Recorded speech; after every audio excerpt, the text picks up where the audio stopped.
गुप्ता जी की बहू अंजलि को सपने बहुत आते थे। एक दिन सुबह सुबह जब अंजलि सोकर उठी, सासू माँ, सासू माँ जानती हैं क्या होने वाला है? अरे क्या हुआ? फिर से कोई नया सपना देख लिया क्या? हाँ सासू माँ, बहुत जोर से बरसात आने वाली है। आज कोई कपड़े मत धोना, सूख नहीं पाएंगे। अरे बहू, बाहर तो इतनी तेज धूप निकली पड़ी है, तुमको कहाँ बारिश नजर आ रही है? अरे मम्मी जी, मैंने सपने में देखा था, बहुत जोर से बारिश होने वाली है, इसलिए बस आज कोई कपड़े नहीं धुलेंगे। अरे लेकिन इससे पहले भी तो कितनी बार तुझे सपने आए हैं, कभी कुछ सच भी होता है क्या? मम्मी जी, आप भी ना सपनों पर भरोसा करना चाहिए, भरोसा। अंजलि की सास उसकी कोई बात नहीं मानती, लेकिन उस दिन वाकई में शाम होते होते घने बादल आ जाते हैं और जोर से मूसलाधार बारिश होने लगती है। अंजलि, आज तो तुम्हारा सपना सच हो गया। बहू, आज तो तुमने सपने में बारिश देखी थी ना, और देखो सच में बारिश हो गई।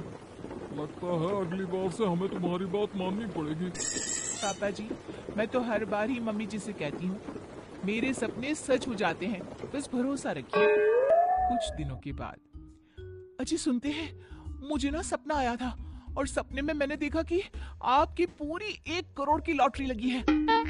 अरे कभी कभी सपना सच होना सही बात है, लेकिन हमेशा ऐसा नहीं होता अंजलि। और वैसे भी लॉटरी लगने ही वाली है तो अच्छी बात है ना। मैं तो कहती हूँ, हम वो बड़ा सा घर खरीदने वाले थे ना, आज ही चलकर उसको फाइनल कराते हैं। अरे वाह वाह, हाथ में पैसा नहीं और बड़ा घर खरीदना है। अरे मम्मी जी, बताया ना आपको, मुझे सपना आया था कि हम 1 करोड़ की लॉटरी लगने वाली है। देखो बेटा, ये पैसों का मामला है, इसमें किसी तरह की रिस्क नहीं लेनी चाहिए। और जब तुम्हारा सपना सच हो जाए तब तुम घर खरीद लेना। मम्मी पापा ठीक है अंजलि, अभी इतनी जल्दबाजी करने की क्या जरूरत है? मैं कुछ नहीं जानती, मुझे वो घर चाहिए तो चाहिए। और आपको प्रॉब्लम क्या है?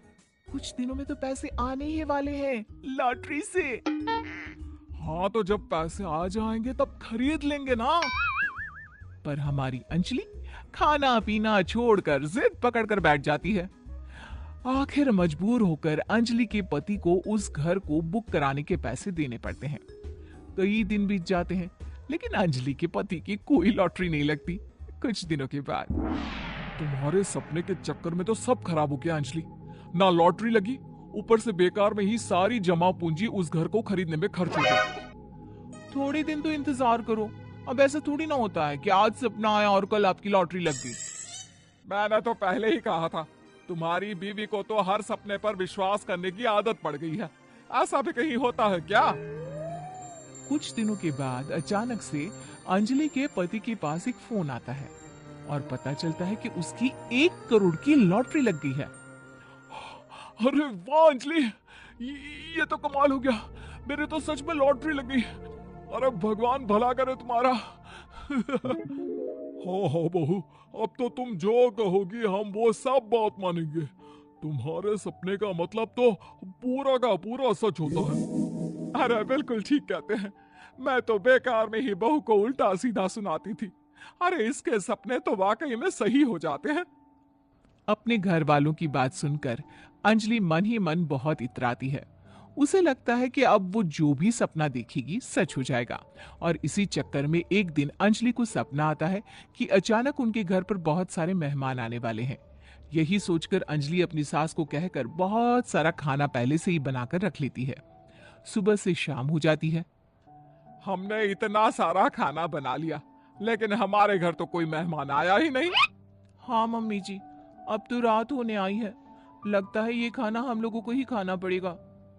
गुप्ता जी का परिवार पूरे 2 दिन तक उस खाने को खाकर खत्म करता है, लेकिन अंजलि की अपने सपनों पर भरोसा करने की आदत इतनी जल्दी छूटने वाली कहाँ थी। एक दिन अंजलि की सास अपने किसी रिश्तेदार के घर जाने के लिए कहती है, अरे अंजलि बहू, मैं जरा 2 दिन के लिए बुआ जी के घर जा रही हूँ। देखो तुम पीछे से घर को अच्छी तरह संभाल लेना। हाँ ठीक है मम्मी जी, आप चिंता मत करिए, मैं सब कुछ अच्छे से संभाल लूंगी। बहू, वैसे तो तुम सब कुछ बहुत अच्छे से ही करती हो, लेकिन देखो ये जरा ना सपनों पर भरोसा थोड़ा कम किया करो बेटा। क्या मम्मी जी, मेरे इतने सारे सपने तो सच हो जाते हैं, उसके बाद भी आपको शक ही रहता है हमेशा। अरे बेटा, कभी कभार की बात अलग है, लेकिन हमेशा इन बातों पर भरोसा करना बहुत बड़ा नुकसान भी करवा सकता है। तुम्हें इस बात को समझना चाहिए। ठीक है मम्मी जी, समझ गई।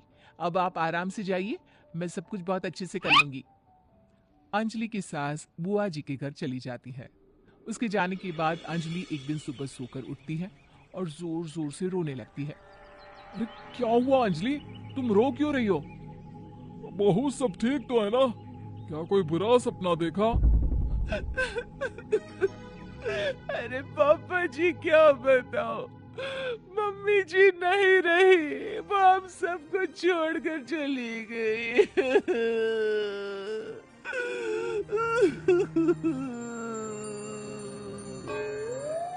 छोड़कर चली गई? अरे क्या मतलब है? वो तो अपनी बुआ जी के घर गई है ना? पापा जी, सासू माँ बुआ जी के घर नहीं, भगवान जी के घर गई है। अरे अंजलि, सुबह सुबह कैसी बात कर रही हो? बुआ के घर गई है, कुछ नहीं हुआ है उनको। मैंने सपने में देखा था, मम्मी जी भगवान को प्यारी हो गई है। अंजलि का पति उसे समझाने की कोशिश करता है, लेकिन अंजलि के बार बार कहने पर वो भी इस बात पर भरोसा कर लेता है कि अब उसकी मां दुनिया में नहीं रही। सारे गांव में ये खबर फैल जाती है कि अंजलि की सास की मौत हो गई। भगवान, अब हम क्या करेंगे? तुम्हारे सर से माँ का साया उठ गया। मैं तो कहती हूँ पापा जी, इनको बुआ जी के घर जाकर मम्मी जी की डेड बॉडी को ले आना चाहिए, तब तक हम उनकी अंतिम यात्रा की तैयारी करते हैं। अंजलि का पति अंजलि की बात सुनकर बुआ जी के घर के लिए रवाना हो जाता है। उधर अंजलि अपनी सास के अंतिम संस्कार की सारी तैयारियां कर लेती है। मोहल्ले के सारे लोग वहां पर आकर इकट्ठा हो जाते हैं। बहुत बुरा हुआ, मेरी सास मुझे बहुत प्यार करती थी, बुआ जी के घर गई थी। अरे हमको क्या पता था कि भगवान जी के घर जा रही है। अंजलि ने अपनी सास की तस्वीर पर हार पहनाकर घर के बीचों बीच रख दिया। सब लोग आकर गुप्ता परिवार को सांत्वना दे रहे थे। थोड़ी देर बाद अंजलि का पति घर आता है और साथ में अपनी माँ को भी ले आता है। अरे बहू, मेरी तस्वीर पर हार क्यों चढ़ा रखा है? सब लोग अंजलि की सास को देखकर डर जाते हैं। अरे आप लोगों को डरने की कोई जरूरत नहीं है, मेरी माँ जिंदा है। ये तो मेरी बीवी के सपने के चक्कर में हम लोगों ने अपनी माँ को मरा हुआ समझ लिया। बहू, सपने देखना ठीक है, पर अपनी जिंदा सास का अंतिम संस्कार करना बहुत बड़ी गलती।